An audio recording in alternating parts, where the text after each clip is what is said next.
Сәлем баршаңызға. Бүгін біз нағыз керемет қыстық салат дайындайтын боламыз. Ең алдымен банкаларымызды жуып, осылай мантоваркаға булап аламыз. Мен мына мантоварканың астына қақпақтарын да бірге салып жібердім. Ең алдымен қызанағымызды жуып, ет тартқышқа өткізуге ыңғайлы етіп 4-5-ке бөлдім де, ет тартқышпен тартып алдым, осындай болып шықты. Одан кейінгілерін осылай кесіп дайындап қойдым. Бірінші бізде бір пучок зелень және бір пучок петрушка, оны осылай ұсақтап кесіп дайындап қойдым. Одан кейін болгар бұрыштарын әртүрлі түсінен алуыңызға болады. Сізге осылай төртбұрыштап кестім. Одан кейін сәбіз, оны корейский салатқа салатындай етіп, теркадан ұзын-ұзын етіп өткіземіз. Кейін сарымсақ, бұны да ашып дайындап қойдым.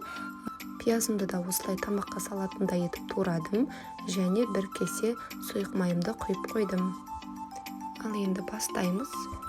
Бірінші қызып тұрған табамызға сұйық майымызды құямыз. Одан кейін жуамызды салып, 1-2 минуттың көлемінде жақсылап қуырып аламыз.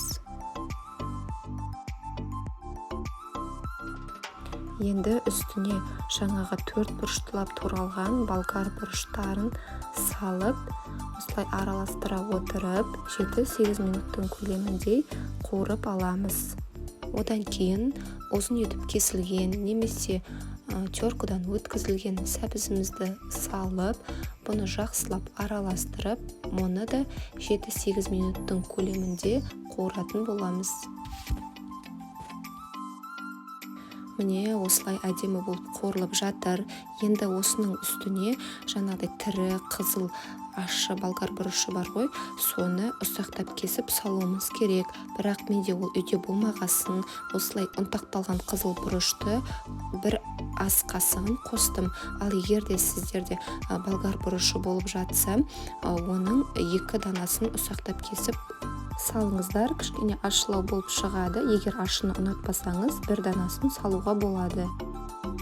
Одан кейін жаңағы ет тартқыштан өткізілген помидорымызды үстіне саламыз. Барлығын жақсылап араластырамыз. Кейін үстіне 3 ас қасық қатты толтырмай, орташа етіп тұзымызды саламыз. Енді 3 ас қасық қантымызды саламыз.